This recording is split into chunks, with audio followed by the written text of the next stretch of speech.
What would you name the dog? I don't even remember what the dog name was because the nigga just was like, hey, yo, shorty, I think his dog, you know Boomer, the tattoo he got on his back? His dog had babies. So like I was living at his man's crib at first, Butler, who was close to DMX or whatever. Boomer passed away. This had to be another dog. No. This, well, I guess, I don't know. There's something in the bloodline or whatever from, you know, because you can name the record label Bloodline. So I don't know if it was from the same bloodline of dogs, but he gave me like the baby from, you know what I'm saying, one of his dogs or whatever. And he was like, yo, shorty, I won't ever see you without a dog. Like, take the dog everywhere. The dog's a dog. I'm like, all right, nigga. Like, what does that mean? You know what I'm saying? Like, so like, even early today,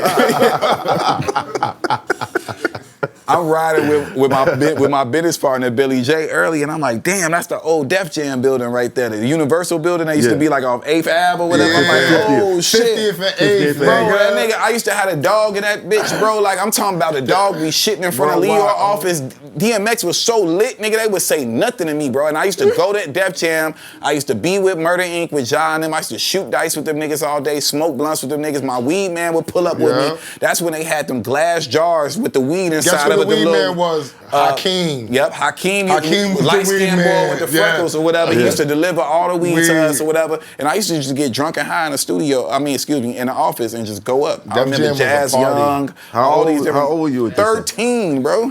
Def Jam was a party up in there. We used to have mad fucking fun in there. They didn't stop you from smoking. If the security came while we were smoking, Leo would be like, get the fuck out of there. They making all the money downstairs. Let them smoke. Kevin Lyles never said anything? Let them niggas making money, you let them niggas smoke. They let Murder Inc., Rockefeller, Bloodline, whoever, y'all niggas could do whatever, nigga. You come in there, it was bitches in there. It was a party in there. Niggas woke up every day with like, I'm coming to the label. Nah, it was like that because it was like Rock, Murder Inc., Bloodline, and then Rough Riders. And I just think that niggas just used to be like, man, we going to Def Jam building. Like, it's up. Like, that shit was up. It was headquarters, literally. It was crazy, yo. Shout out to Jazz Young. Jazz was there. That's my OG. My big sister. Shaka started out there. I hope Shaka's doing well. Shaka was doing radio back then. That was before he brought Luda in. For sure. Hell remember? Because he worked Luda's record, and that's how Luda came and got the deal with Def Jam. It was crazy. Yeah, I remember them moments. Like yesterday. You never put out anything on Bloodline. Yeah, I did. Did you? Yo, so that's what the shit that went viral. I think probably like 4 or 5 years ago, like I was promoting one of my singles when I was working with Atlantic, and I went and did an interview with Complex or whatever, and I told them how DMX stole my first piece of pussy. Have y'all heard that story? No. Yeah, hold on. I remember pieces of this story. Yeah. So run it back. Give us more details, so more ignorance. I was a virgin at the time, like, you know what I'm saying? Like, well, man. So DMX brought me 13, right? Yeah, like so DMX brought me to Toronto, Canada. He was shooting the movie Exit Wounds with Steven Seagal or whatever, and we were up there, and I'm talking about they was treating DMX like the mayor of Canada. Like, I never seen no shit like this. Like, when we did the song Do You, it was on Funk Master Flex album. Irv Gotti, it's my first time meeting Irv Gotti too. He came to Toronto or whatever, he produced the record, and fucking like, this nigga X had like the illest shit going on. Like, we had police escorts. The police go back to the hotel and grab 2 pounds of weed for X, bring it to the studio. You know what I'm saying? Like, we was up there, he was living crazy. So we went to the club one night, and it's my first time really in a club, but you know, like, I was playing a different level than X, because you know X loved to play pool. So like everybody was surrounding him, you know what I'm saying? So I'm a part of the entourage. They took me upstairs and had me just on a little vibe or whatever. So I ended up meeting a little chick, you know what I'm saying? So I'm in there, it's time for everybody to go. You know, they filing out with X. I'm grabbing, yo, what's up? You know what I'm saying? Come with me. I get in the car, it's my first time finger fucking a girl, you know what I'm saying? Scratch and sniff, smell what the pussy like. I'm like, yeah, it's going down. How old was this chick? Way older than me. She was in a club. So I'm sure it wasn't no 18 or older club that DMX is at, you know what I'm saying? So how did you get to the finger pop? Because we in the back seat of the whip now. You know, I'm a part of the entourage. I'm the young boy, so like I pulled her in and then she with me and we in the back seat, you know what I'm saying? I'm grabbing titties, you know what I'm saying? Grabbing ass, kissing on it, you know what I'm saying? Nah, I was loaded. I told you I was already on the liquor. I was already on the weed, the whole shit, bro. Like, it was a whole movie. Like, But it's still your first time? I was little DMX, bro. you gotta understand, like I was DMX's protege. It wasn't like I was the little dog, you know? Right. So to me, it was kind of like, whatever, you know Just what I'm saying? It was the my order of time. things, right. Yeah, and fucking, I never forget, we were staying at the Sutton Place Hotel. I don't know if that shit still exists in Canada and Toronto now. We get back there, me and DMX, we on the penthouse floor. Like he put me in a room right next to him or whatever, you know what I'm saying? So you know like how you get to the penthouse floor and like the big room got the double doors that's all the way at the end of the hallway. Well, my room right next to his. So he, you know, when you get to the hotel, the artist goes up first with the security and the entourage wait, you know what I'm saying? Let him get settled.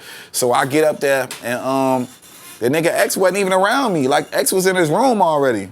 Like I might have waited like 15 minutes. Like I might have smoked a cigarette, you know what I'm saying? Like wild out in front of the hotel with the bitch.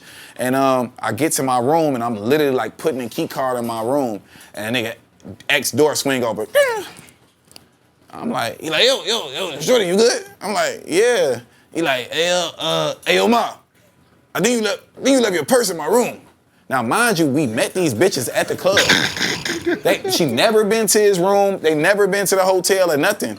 And she was like, I think I did. She's scum, yo. She made a beeline around me. He looked at me like, Shorty, I'll talk to you later. Shorty, don't worry about it. Yeah. Closed the door and took my first piece of pussy. She ever found her purse? What stopped you from saying, no, she didn't? Nigga was my idol, bro. I just told you I had my dad buy me flesh and my flesh, blood and my blood for Christmas. Wow. Like that was on my Christmas list of gift. Like, you know what I'm saying? Like I want this CD.